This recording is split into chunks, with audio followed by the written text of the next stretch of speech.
Hi dear friends, welcome to be better and do best. दोस्तों, बहुत बहुत स्वागत है। हम लोग यहाँ पे पढ़ रहे हैं घटना चक्र टीजीटी पीजीटी नागरिक शास्त्र 2021, जिसमें हम सर्वोच्च न्यायालय टॉपिक को पढ़ रहे हैं। 2 पार्ट हमने देख लिया, तीसरा और अंतिम पार्ट यह है।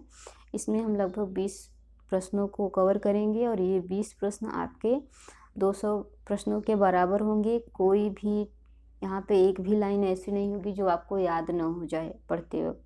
तो यही बेनिफिट आपका होगा। परीक्षा में कैसे भी घुमा के प्रश्न पूछे आप कर ले जाएंगे।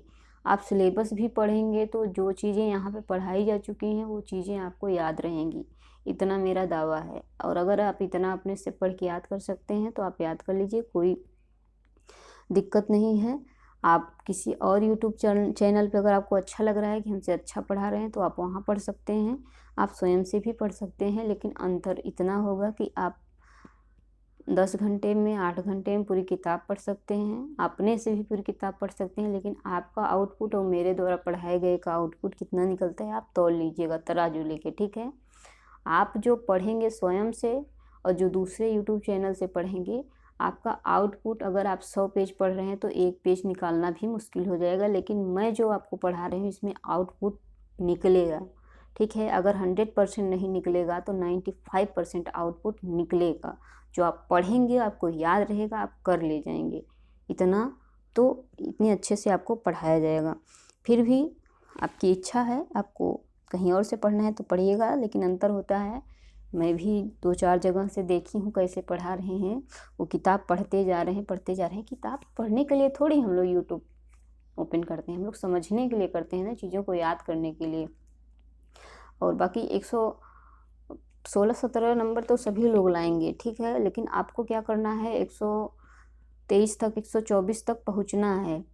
8-9 नंबर का खेल होता है, 5 नंबर का, जो सब लोग नहीं कर पाते हैं और वही आप कर पाएंगे। कैसे कर पाएंगे वो चीज़ आप यहाँ पे पढ़ के खुद ही समझ जाएंगी, कैसे हम कर पाएंगे, कैसे सब लोग नहीं कर पाते, क्या होता है पढ़ाई के अंदर। अगर आपको लग रहा है कि आप अच्छे से पढ़ रहे हैं तो फिर पढ़िए, वही 10 नंबर में लटकेंगे और 10 साल फिर तैयारी करेंगे, वैकेंसी नहीं आ रही है चिल्लाएंगे। लेकिन अगर आपको इस वर्ष सिलेक्शन चाहिए तो शुरू से लेकर अंत तक जुड़ना ही होगा। कसम खा लीजिए, हटना नहीं है जब तक पूरा कंप्लीट आपको पढ़ाया नहीं जाता। एग्ज़ाम के 1 महीने पहले ही सब कुछ कंप्लीट करा दिया जाएगा, चाहे वो क्वेश्चन हो चाहे प्रैक्टिस हो, सब कुछ। फिर आपको जो मन करे अलग से पढ़ना हो पढ़िए। 1 महीने पहले ही आप क्या होंगे, अस्त्र शस्त्र के साथ तैयार रहेंगे कि आओ चाहे जहाँ से क्वेश्चन लाओ हम सब कर ले जाएंगे। 31 नंबर क्वेश्चन है यहाँ पे, न्यायिक पुनरीक्षण का आधार, न्यायिक पुनरावलोकन का आधार, न्यायिक समीक्षा का अधिकार, ये सब यही है। तो ये सर्वोच्च न्यायालय को दिया गया है। ये क्या दर्शाता है, क्या दर्शाता है? यह दर्शाता है कि राज्य के किसी भी कानून को असंवैधानिक घोषित किया जा सकता है, ठीक है। संसद द्वारा बनाए गए किसी कानून को असंवैधानिक घोषित किया जा सकता है। तो ये इसका ए ऑप्शन सही होगा। सर्वोच्च न्यायालय को क्या है, न्यायिक पुनरावलोकन, न्यायिक पुनरीक्षण की शक्ति प्राप्त है। इसके तहत केंद्र हो या राज्य सरकार, हमने कहा ना, चाहे संघ हो या राज्य हो या संसद ही आप कह सकते हैं, पर जो विधियों और कार्यपालिका के आदेशों की संवैधानिकता की जांच करता है, मतलब ये लोग जो भी कार्य कर रहे हैं, जो भी नियम कानून बना रहे हैं, इसकी जांच कौन करता है? सर्वोच्च न्यायालय की। क्या यह संविधान के अनुरूप है, क्या यह लोकहित के अनुरूप है, इसकी जांच करता है। अगर इसमें किसी भी प्रकार की कोई गड़बड़ी आती है तो उसे अवैध असंवैधानिक घोषित करने का अधिकार होता है सर्वोच्च न्यायालय को। इसी को न्यायिक पुनरावलोकन कहते हैं। अब यहाँ पे जो आपको ध्यान देने योग्य है, ये अनुच्छेद आपको याद कर लेना है, ठीक है। इसको 3 पार्ट में आपको बांट के याद करना है। पहले में आपका ये आ जाएगा, दूसरे में आपका ये आ जाएगा, तीसरे में ये और चौथे में ये। अब इसको हम 4 पार्ट में क्यों डिवाइड किए हैं? पहली बात तो ये 2 अंक के हैं, 13 और 32 ये 3 अंक के हैं और 100 के अंदर हैं, मतलब 200 के अंदर हैं। तो 31, 36, 41, 43, उसके बाद यहाँ पे देखिए 26, 45, 46, फिर 72। तो 1, 2, 3, 4, ठीक है। यहाँ पे इसको 2 कर लीजिए, यहाँ पे 100 कर लीजिए, यहाँ पे 200 कर लीजिए और यहाँ पे 300 कर लीजिए। इसको कैसे भी करके आपको जैसे समझ में इसको याद कर लीजिए, क्योंकि परीक्षा में पूछेगा कौन सा नहीं है क्या पूछेगा, कौन सा नहीं है, या 13 में क्या है, 32 में क्या है, 131 में क्या है, 36 में, 41 में। इन आर्टिकल को अच्छे से आप पढ़ लेंगे तो भी आपको समझ में आ जाएगा कि ऐसे कौन कौन से कानून हैं जिस पर सर्वोच्च न्यायालय क्या कर सकता है, पुनरावलोकन कर सकता है। अगला देखिए 32 नंबर, भारतीय और अमेरिकी संघीय व्यवस्था में निम्न में से कौन सा एक लक्षण समान है। तो कभी न कभी संघीय हो, संसदीय हो, एकात्मक हो, इनमें पूछ लेता है कि कौन सी समानता है अन्य देशों के संविधान में और भारत के संविधान में। तो क्या है, एकल नागरिकता है, संविधान की तीनों अनुसूचियाँ। तो इसमें क्या दिया गया है, तो आप देख सकते हैं, एक संघीय सर्वोच्च न्यायालय जो संविधान की व्याख्या करता है। दोहरी नागरिकता है, एक जगह एकरी नागरिकता है, 3 सूचियाँ नहीं दी गई हैं। ये सी वाला ऑप्शन सही हो जाएगा, क्योंकि सर्वोच्च न्यायालय संविधान की क्या करता है, व्याख्या करता है। एक संघीय सर्वोच्च न्यायालय है और ये क्या करता है, संविधान की व्याख्या करता है। और यही दोनों संविधान में क्या है, संघीय व्यवस्था में दोनों सेम सेम है, इसमें कुछ है नहीं एक्स्ट्रा बताने के लिए। संविधान की समीक्षा हेतु बनाई गई नवीनतम, ठीक है, संविधान की समीक्षा हेतु बनाई गई अब तक की जो नवीनतम और अंतिम समिति है उसके अध्यक्ष कौन थे, तो जस्टिस खरे थे। कौन थे, जस्टिस खरे नहीं, यहाँ पे देखिए वेंकट चलैया थे, जस्टिस वेंकट चलैया। इसको देख लेते हैं। ये देखिए, देश के पूर्व मुख्य न्यायाधीश मानेपल्ली नारायण राव वेंकट चलैया, कितना बड़ा नाम है, मानेपल्ली नारायण राव वेंकट चलैया। इनको MN चलैया के नाम से भी जाना जाता है। 22 फरवरी 2000 को संवैधानिक समीक्षा हेतु नवीनतम समिति गठित की गई थी। इस समिति ने मार्च 2002 में अपनी तात्कालिक रिपोर्ट सौंपी थी। तो ये आधी जानकारी है, क्या है, आधी जानकारी है। क्या रिपोर्ट सौंपी थी, इसको आपको भी देखना है, ठीक है। तो इतना आप याद रखिएगा, 2009 में पूछा गया था, 2000 आपके 20 में आने की संभावना है। अब यहाँ पे देख लेते हैं भारत, ठीक है, भारत का संविधान सभा, ये क्या दिया है यहाँ पे, एक सेकेंड, यहाँ पे क्वेश्चन तो छूट नहीं रहा है। हाँ, यहाँ पे अन्य महत्वपूर्ण तथ्य देख लीजिएगा। भारत का संविधान सभा का गठन 26 नवंबर 1949 को हुआ था, प्रभावी 26 जनवरी 1950 को हुआ था। ये इतने अनुच्छेद थे, 22 भाग और यह 8 अनुसूचियाँ थी, ठीक है। संविधान में सरकार के संसदीय स्वरूप की व्यवस्था की गई, जिसकी संरचना कुछ अपवादों के अतिरिक्त संघीय है, ठीक है। कुछ अपवाद ऐसे हैं जो एकात्मक बताते हैं, बाकी सब संघात्मक ही बताते हैं। ये अपवाद उपवाद जब हम आपको संघीय व्यवस्था पढ़ाएंगे तो वहाँ पे क्लियर करा देंगे। निम्नलिखित में से किस एक वाद में सर्वोच्च न्यायालय ने कहा कि प्रस्तावना उद्देशिका भारत के संविधान का एक अंग है। तो ये केशवानंद में ही कहा गया था कि जो उद्देशिका है संविधान का एक अंग है। ये लेटेस्ट है और आपकी परीक्षा में पूछा जा सकता है, ठीक है। और मूल अधिकारों में संशोधन की बात भी कही थी, मूल ढांचे में संशोधन नहीं हो सकता। यह कॉन्सेप्ट कब आया था, इन्हीं में आया था। ये 3 चीज़ें आपको एकदम याद होनी चाहिए, बाकी सब आपको बता ही दिया गया है, इसमें कुछ है नहीं। सर्वोच्च न्यायालय के मुख्य न्यायाधीश की नियुक्ति कौन करता है, आपको बताया गया था, राष्ट्रपति करता है। शपथ भी राष्ट्रपति ही दिलाता है, लेकिन हटा नहीं सकता। हटाता कौन है, तो इसमें आपका एक संसद के द्वारा इसको हटाया जा सकता है। और यहाँ देखिए, ये पुराना फैक्ट है, नया क्या है, अगर यहाँ पे मुख्य न्यायाधीश सहित पूछेगा तो 34 हो जाएंगे, और मुख्य न्यायाधीश को छोड़ के पूछेगा तो 33 हो जाएंगे, ठीक है।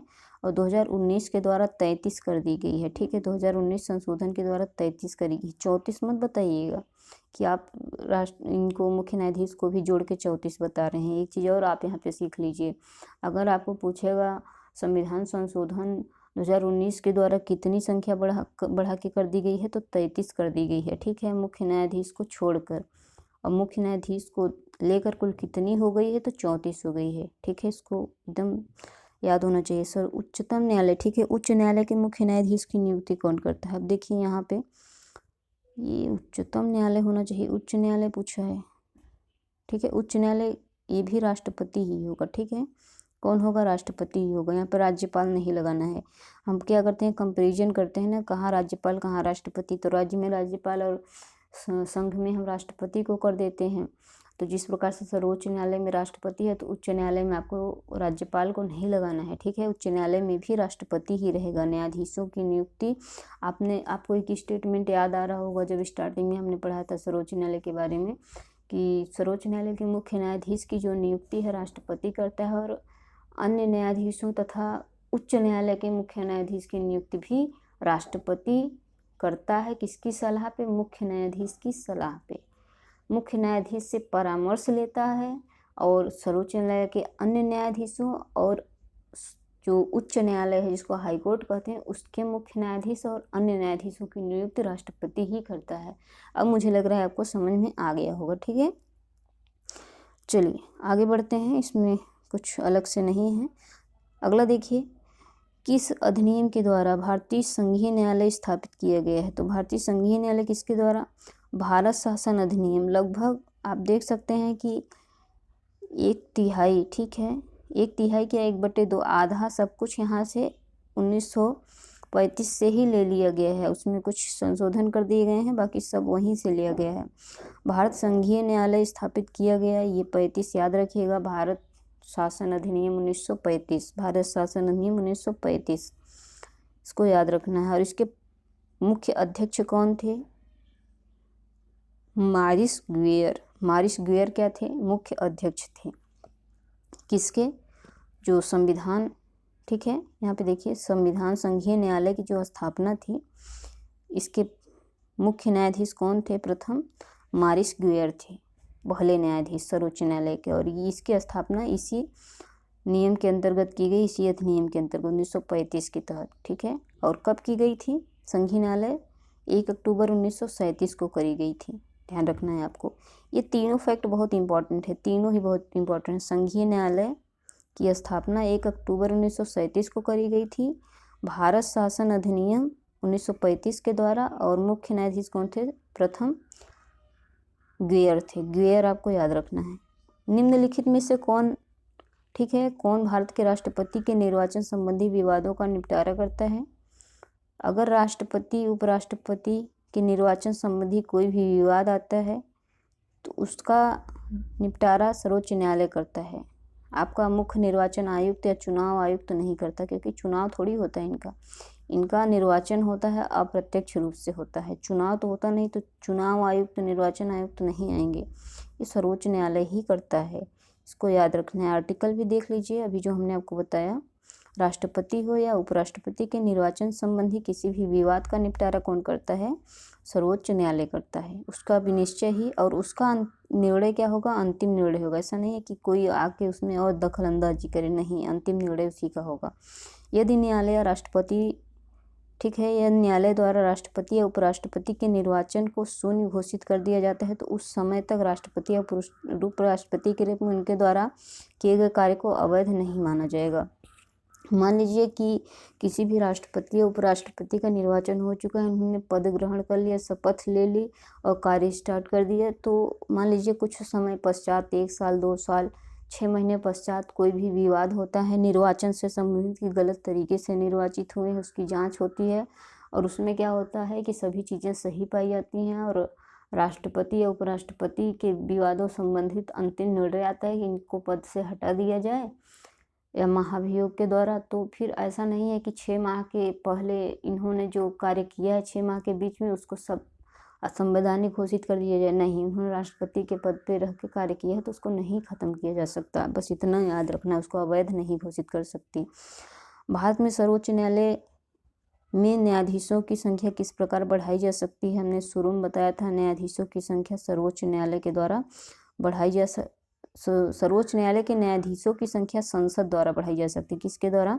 संसद के द्वारा बढ़ाई जा सकती है। इसके पहले अभी आपने एक क्वेश्चन देखा था कि सर्वोच्च न्यायालय को स्थानांतरित किया जा सकता है, अधिष्ठित किया जा सकता है, और क्या किया जा सकता है, एक स्थान से दूसरे स्थान लाया जा सकता है, राष्ट्रपति की सलाह पे मुख्य न्यायाधीश कर सकता है। इसको हटाने का, कोई भी एक जगह से दूसरी जगह स्थापित करने का अधिकार संसद को नहीं है। संसद को क्या है? सर्वोच्च न्यायालय के न्यायाधीशों की संख्या में परिवर्तन कर, उनकी संख्या को बढ़ा सकता है, ठीक है। दोनों चीज़ें आप जोड़ के पढ़ेंगे ना तो आपको याद होंगी, बाकी तो बहुत सारे तरीके हैं पढ़ने के। इसको एक बार देख लेते हैं। भारत के संविधान के अनुच्छेद 124 में उच्चतम न्यायालय के गठन की बात कही गई है। एक प्रश्न आपका यहाँ से बनता है कि उच्चतम न्यायालय का गठन किस संविधान के अनुच्छेद के तहत हुआ है? 124 के तहत। इसमें क्या कहा गया है कि उच्चतम न्यायालय में मुख्य न्यायाधीश तथा 7 अन्य न्यायाधीश होंगे। संसद समय समय पर यहाँ पे जो देखिए मूल रूप से क्या कहा गया था कि मुख्य न्यायाधीश थे और 7 अन्य न्यायाधीश होंगे और संसद समय समय पर न्यायाधीशों की संख्या निर्धारित कर सकती है। तो किस प्रकार से 7 से बढ़ के 33 हो गई है और न्यायाधीश को मिला दें तो 34 हो गई है। ठीक है, अब यहाँ पे देखिए संसद ने न्यायाधीशों की संख्या निर्धारित 56 में संशोधन किया था और क्या कर दिया था, न्यायाधीशों की संख्या 11 कर दी थी। तो 56 में संशोधन करके 11 कर दिया था। उसके बाद देखिए 2019 में जो है अगर हम सर्वोच्च न्यायालय के मुख्य न्यायाधीश सहित जोड़ें तो 34 हो गई है। ठीक है, इसको ध्यान रखना है। अगला देखिए भारतीय संविधान तदर्थ न्यायाधीश की नियुक्ति की व्यवस्था करता है। तो तदर्थ न्यायाधीश की नियुक्ति की व्यवस्था सर्वोच्च न्यायालय में। अगर न्यायाधीशों का कोरम पूरा नहीं होता है तो तदर्थ न्यायाधीशों की नियुक्ति की जा सकती है अनुच्छेद 127 के तहत। किसके तहत? 127 के तहत। इसको थोड़ा सा समझते हैं क्योंकि ज़रूरी है। यदि किसी समय सर्वोच्च न्यायालय के सत्र को आयोजित करने या चालू रखने में उस समय न्यायालय के न्यायाधीशों की गणपूर्ति पर्याप्त न हो, गणपूर्ति पर्याप्त न हो मतलब जितने न्यायाधीश होने चाहिए उतने न्यायाधीश नहीं हो, तो भारत का मुख्य न्यायाधीश उच्च न्यायालय के न्यायाधीशों से सर्वोच्च न्यायालय में, उच्च न्यायालय के न्यायाधीशों से सर्वोच्च न्यायालय में न्यायाधीशों की नियुक्ति करता है। वह ऐसा राष्ट्रपति की पूर्व सहमति एवं संबंधित उच्च न्यायालय के मुख्य न्यायाधीश से परामर्श के बाद करता है। तदर्थ न्यायाधीशों की नियुक्ति संबंधी प्रावधान केवल सर्वोच्च न्यायालय के संदर्भ में है, अन्य न्यायालयों के संदर्भ में नहीं है। तो यहाँ पे दिया गया है कि सर्वोच्च न्यायालय में अगर न्यायाधीश पूरे न हो तो क्या करता है, गणपूर्ति करता है। तदर्थ न्यायाधीशों की नियुक्ति करके आर्टिकल 127 के तहत कौन करता है? ध्यान से सुनते रहिए, याद करते रहिए। कौन करता है? मुख्य न्यायाधीश करता है सर्वोच्च न्यायालय का। लेकिन कैसे करता है? यह क्या करता है कि जो उच्च न्यायालय के मुख्य न्यायाधीश हैं, जिस भी उच्च न्यायालय के मुख्य न्यायाधीश से कोई किसी भी न्यायाधीश को ले आके रख रहा है यहाँ पे, तो उनसे परामर्श लेगा कि आपके न्यायालय के जो मुख्य न्यायाधीश हैं या अन्य न्यायालय के न्यायाधीश हैं उनके मुख्य न्यायाधीश से परामर्श लेगा कि इनको हम जो है सर्वोच्च न्यायालय के जो 33 अन्य हैं उसमें कम पड़ रहे हैं तो उनमें हम शामिल करना चाहते हैं, प्लस राष्ट्रपति की भी सहमति लेगा ऐसा करने से पूर्व। तो 2 लोगों की सहमति लेता है, एक उच्च न्यायालय के मुख्य न्यायाधीश और दूसरा राष्ट्रपति से। और किस मुख्य न्यायाधीश से लेता है? जिस राज्य के न्यायालय से न्यायाधीश को शामिल कर रहा है उस न्यायालय के मुख्य न्यायाधीश से परामर्श लेता है। तो 2 चीज़ें आपको याद रखना है। ठीक है, संबंधित उच्च न्यायालय के मुख्य न्यायाधीश से, तो इन 2 लोगों से परामर्श लेता है। और ऐसा संबंध जो है सिर्फ सर्वोच्च न्यायालय के संदर्भ में है। उच्चतम न्यायालय ऐसा नहीं कर सकता कि कोरम पूरा नहीं हो रहा है दूसरे न्यायालय से ले ले, नहीं, सिर्फ सर्वोच्च न्यायालय में ऐसा प्रावधान किया गया है। अब ये देखिए रिट जारी किया जाता है 32 और 26 के तहत। कौन सा रिट जारी किया जा सकता है? तो रिट अधिकारिता। क्या? रिट अधिकारिता। ठीक है, रिट याचिका नहीं, रिट अधिकारिता याद रखना है। बहुत ही यहाँ पे बढ़िया तरीके से दिया गया है कि मूल अधिकारों का संरक्षण उच्चतम न्यायालय और उच्च न्यायालय दोनों की अधिकारिता में आते हैं। क्या आते हैं? अधिकारिता में आते हैं। अतः इस हेतु उच्चतम न्यायालय को अनुच्छेद 32 और उच्च न्यायालय को 226 के तहत रिट जारी करने की शक्ति है। रिट याचिका नहीं, रिट अधिकारिता। ठीक है, बंदी प्रत्यक्षीकरण का संबंध किससे है? तो बंदी प्रत्यक्षीकरण आपको पता है मूल अधिकार के से संबंधित अनुच्छेद 32 के तहत। ये सब आपको याद आ रहा होगा, इसमें बहुत कुछ डिस्कस नहीं करेंगे, सब आपको पढ़ाया गया है, कुछ ऐसा नहीं है। निम्नलिखित में से याचिका अधीनस्थ न्यायालयों को कार्य करने की पद्धति का परीक्षण करती है। अधीनस्थ न्यायालय हमने उत्प्रेषण बताया था। क्या बताया था? उत्प्रेषण बताया था। इसको याद रखिएगा। अब देखिए, जब अधीनस्थ न्यायालय अपने क्षेत्राधिकार से बाहर किसी कार्य की सुनवाई करते हैं तो ऊपरी न्यायालय क्या करता है? प्रतिषेध याचिका जारी करता है। तो इसका डी ऑप्शन प्रतिषेध ही होगा। ठीक है, अगला देखिए, अधिकार परीक्षा रिट कौन जारी करता है? अधिकार परीक्षा रिट पूछा है उच्चतम न्यायालय, सर्वोच्च न्यायालय, जिला न्यायालय को या फिर सर्वोच्च न्यायालय या तथा उच्चतम न्यायालय को। ठीक है, तो इन दोनों को अधिकार है ये रिट जारी करने का। इसमें सब कुछ बता दिया गया है, बंदी, प्रत्यक्षीकरण, परमादेश, उत्प्रेषण, प्रतिषेध, अधिकार परीक्षा। और ये 5 प्रकार की रिटें चाहे सुप्रीम कोर्ट हो चाहे हाई कोर्ट हो, दोनों जारी कर सकते हैं। अगला देखिए, निम्नलिखित में से किस लेख का, किस रिट का मतलब क्या होता है? दावा की वैधता की जांच पड़ताल करना।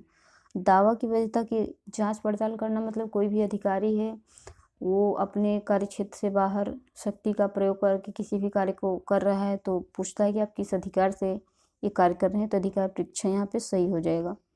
सब कुछ आपको बताया गया है। अगला देखिए, निम्नलिखित में से कौन से परमादेश का मतलब अक्षरतः आपका अधिकार क्या है? तो वही अधिकार परीक्षा है कि आप किस अधिकार से कार्य कर रहे हैं। ठीक है, अगला देखिए, इसमें कुछ है नहीं। यहाँ पे एक चीज़ आपको जो ध्यान रखना है कि सार्वजनिक पद को, ठीक है, किसी भी व्यक्ति सार्वजनिक पद को गैर कानूनी तरीके से प्राप्त करता है और गैर कानूनी तरीके से अपने पद पर बना रहता है तो न्यायालय यह प्रश्न करता है कि आप किस अधिकार से इस पद पर बने और किस अधिकार से कार्य कर रहे हैं, तो यही चीज़ पूछता है सर्वोच्च न्यायालय। ठीक है, सर्वोच्च न्यायालय के संबंध में निम्नलिखित में से कौन सा कथन सही है? तो यह मूल, अपीलीय, परामर्श क्षेत्राधिकार को रखता है। क्या रखता है? मूल भी रखता है, अपीली भी रखता है, परामर्श भी रखता है क्षेत्राधिकार। तीनों यहाँ पे सही हो जाएंगे। अनुच्छेद 131 के तहत सर्वोच्च न्यायालय मूल क्षेत्राधिकार और 132-36 के तहत अपीली क्षेत्राधिकार, 143 के तहत परामर्श। परामर्श किससे लेता है? सुप्रीम कोर्ट के मुख्य न्यायाधीश से लेता है। ठीक है, सर्वोच्च न्यायालय से लेता है। और यहाँ पे मूल की बात कही गई है तो 132 से 36 और 143 यहाँ पे ध्यान रखिएगा। और मूल क्षेत्राधिकार तो 131 है इसका। तो ये तीनों आर्टिकल आपको याद रखना है। सूची मिलान आपसे पूछेगा। 131 क्या है? ये मूल क्षेत्राधिकार है। ठीक है, और 132-36 क्या है? अपीली है। और 143 क्या है? परामर्श है। ये 3 आपको रट्टे होने चाहिए। ठीक है, एक तो ये हो गया, दूसरा ये हो गया, तीसरा ये हो गया। अगला देखिए, 49 नंबर प्रश्न है कि भारत में संविधान की मूल संरचना, बुनियादी ढांचा का सिद्धांत केशवानंद में आया था। ठीक है, और किसमें आया था? न्यायिक व्याख्या की गई थी कि मूल ढांचे में परिवर्तन नहीं हो सकता, संविधान में संशोधन हो सकता है। केशवानंद बनाम केरल राज्य। देख रहे हैं, इससे प्रश्न आपकी परीक्षा में पूछा जाएगा, डेफिनेटली आएगा, लिख के रख लीजिए। निम्न में से कभी भारत का मुख्य न्यायाधीश नहीं रहे हैं? तो एस मुखर्जी नहीं रहे, बाकी चंद्रचूड़ हो, भगवती कृष्ण भगवान हमने बताया था ना, लोकहित के मामले में आए थे। NC महाजन भी थे, तो यही नहीं थे। इनको आप लोग देख लीजिएगा, इसको अपने से, इसमें कुछ ऐसा नहीं है जो डिस्कस करने योग्य है। कॉलेजियम का संबंध किससे है? कॉलेजियम का संबंध उच्चतम न्यायालय और उच्च न्यायालय के न्यायाधीशों की नियुक्ति से है। तो जब भी हाई कोर्ट या सुप्रीम कोर्ट के न्यायाधीशों की नियुक्ति होती है उसी को कॉलेजियम कहते हैं। क्या कहते हैं? कॉलेजियम कहते हैं। आइए थोड़ा सा देख लेते हैं। उच्चतम न्यायालय एवं उच्च न्यायालय के न्यायाधीशों की नियुक्ति प्रणाली को कॉलेजियम कहते हैं। मतलब कि किस प्रकार से इनकी नियुक्ति होती है, क्या योग्यताएं होती हैं, क्या प्रक्रिया होती है, उसी को क्या कहते हैं? नियुक्ति प्रणाली को कॉलेजियम प्रणाली कहते हैं। भारत का सर्वोच्च न्यायालय ने न्यायाधीशों की नियुक्ति के लिए 93 में कॉलेजियम व्यवस्था को अपनाया था। भारत के सर्वोच्च न्यायालय द्वारा न्यायाधीशों की नियुक्ति के लिए 93 में कॉलेजियम व्यवस्था को अपनाया गया था। 1993 में अधिवक्ता बनाम संघ मामले में उच्चतम न्यायालय द्वारा न्यायाधीशों की नियुक्ति के लिए कॉलेजियम की स्थापना करी गई थी। तो ये सारे के सारे पॉइंट अपने में इम्पॉर्टेंट है, याद रखिए। एक तो 1993 में, और एक वाद था, वाद का नाम क्या था? 1993 में अधिवक्ता बनाम भारत संघ मामला था। कॉलेजियम की स्थापना करी गई थी, न्यायाधीशों की नियुक्ति से संबंधित है। और किससे? दोनों न्यायालय के न्यायाधीशों, सर्वोच्च न्यायालय, उच्च न्यायालय। आपसे पूछ लेगा सर्वोच्च, केवल सर्वोच्च न्यायालय दे देगा। ठीक है, अब आपने न्यायालय तो पढ़ा ही है, अब उसी में केवल में आप कंफ्यूज हो जाएंगे। आपको लगेगा सर्वोच्च न्यायालय ने करी थी तो केवल सर्वोच्च न्यायालय के लिए ही करी हुई, नहीं, दोनों न्यायालय इसमें शामिल है। 52 नंबर प्रश्न क्या कहता है कि निम्नलिखित में से किस उच्च न्यायालय के सेवा अधिकार में अंडमान निकोबार द्वीप समूह आते हैं? तो अंडमान निकोबार किस उच्च न्यायालय के तहत आते हैं? कलकत्ता उच्च न्यायालय। अब देखिए, इसमें से कई सारे ऐसे हाई कोर्ट हैं जिनमें कई सारे क्षेत्र शामिल हो जाते हैं। ठीक है, महाराष्ट्र हो गया, नागालैंड हो गया, ये इन सब में कौन कौन शामिल होता है, असम हो गया, सबको आपको याद करना है। इसको हम आप थ्योरी सेक्शन में आपको अच्छे से समझाएंगे, एक एक पॉइंट को, और ट्रिक से बताएंगे कैसे आपको याद करना है। फिलहाल आप यहाँ पे इसको देख सकते हैं, इसमें कुछ है नहीं। जो बहुत ज़्यादा इम्पोर्टेंट हो। तो आपका जो सुप्रीम कोर्ट है, ठीक है, सुप्रीम कोर्ट है, यहाँ पे समाप्त होता है। अगला हम राज्यपाल को देखेंगे, ठीक है। किसको देखेंगे? राज्यपाल और राज्य को देखेंगे। तो भाग 6 हमारा स्टार्ट होने वाला है। भाग 5 यहीं पे समाप्त हो रहा है। बहुत बहुत धन्यवाद। ऐसे ही बने रहिए, शुरू से लेकर अंत तक पूरी सीरीज़ देखिएगा। हम आपको किताब पढ़ने नहीं आए कि हम पढ़ते जाएं, आप सुनते जाएं। हम समझाने आए हैं कि प्रश्न कहाँ से बनेगा, कैसे बनेगा, किन चीज़ों पे आपको ज़्यादा ध्यान रखना है, कैसे याद करना है, कैसे एक जगह का फैक्ट दूसरी जगह कैसे परीक्षा में घुमाएगी, ये चीज़ें सिखाने आए हैं, ठीक है। आपको पढ़ाने आए हैं, हम खुद पढ़ने थोड़ी आए हैं कि हम यहाँ पे किताब पढ़ते जाएं, आप सुनते जाएं। कोई मतलब ऐसे थोड़ी है कि आप कोई भी ऑडियो डाउनलोड कर लो किताब का और सुनते जाओ। समझ में ना आए तो मतलब क्या है पढ़ने का, ठीक है। तो बहुत बहुत धन्यवाद।